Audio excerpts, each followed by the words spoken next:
Welcome back everyone to week 8 of the weekly wheel. Week 7 just wrapped up with the S&P 500 reaching new all-time highs. Through 6 weeks, my strategy was neck and neck with the S&P 500, but last week it rallied about 5% while the S&P only rallied about 1%.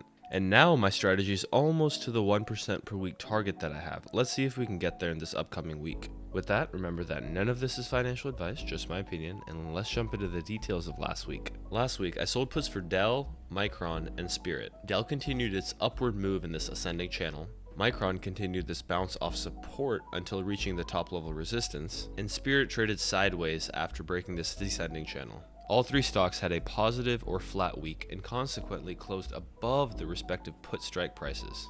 So, all the puts expired worthless, and I bagged over 1% in premium on all three. Nice. Moving on to the call side of the wheel. All my calls for ALT, Mara, and Riot expired worthless. Both Riot and Mara ended the week close to the strike prices of the calls. This is great because the strike prices of the calls next week, corresponding to a 0.2 to 0.3 delta, will be significantly higher than my buy price of the shares, leading to another double dip opportunity where I sell the stock for a gain while collecting premium. Since all my calls for all three of these stocks expired worthless, the shares are freed up to sell more calls next week. Speaking of a double dip, I successfully performed one with Palantir this week. I got a signed Palantir at $21, and the call I sold last week had a strike price of $21.50, and on Friday, Palantir closed at $21.76, so I sold my 100 shares at a $50 profit while bagging 1.02% in premium. Beautiful. That wraps up this week. I have a lot of freed up buying power, and all my current holdings are freed up to sell more calls. Love it.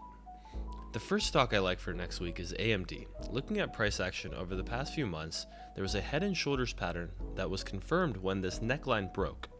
The stock came down nearly 40% in this move, and this move also created a descending wedge formation. The reason I like AMD this week is price broke out of this descending wedge last week. This break paired with a bounce off this key level shows strength. Also, there's bullish reversal divergence with RSI making a higher low while price is making a lower low.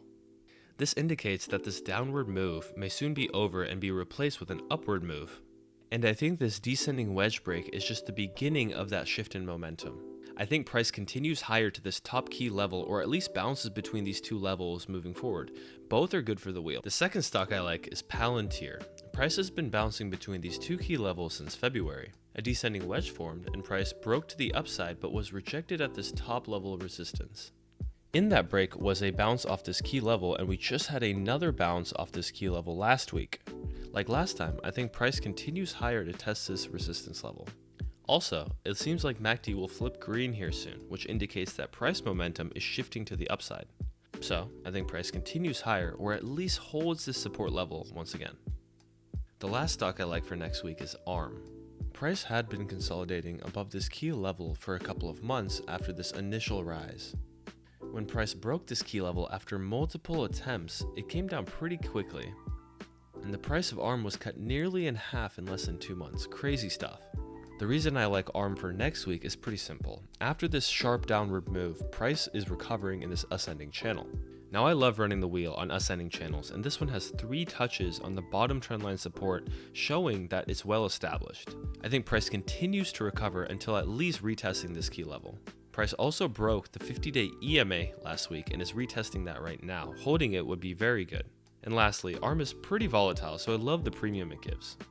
So, this upcoming Monday, I'll be selling puts for ARM, AMD, and Palantir, and calls for Riot, Mara, and ALT. The delta for each of these contracts is between 0.2 and 0.4, which is roughly my target. Each contract is giving over 1.4% in premium, and the strike price of each of the calls is above my buy price, so I'm attempting some more double dips this week. So, after selling contracts at the beginning of week 8, this strategy will have generated roughly $5,885 in premium while having $2,090 worth of losses from holding assigned stock. This leaves $3,795 or a 7.6% gain. And that's it guys, let's see if the market keeps setting new all-time highs or if this price action is more of a double top leading to another correction. I'll check in soon to see where the weekly wheel stands. Thanks for watching, like and subscribe, and I'll see y'all soon. Peace.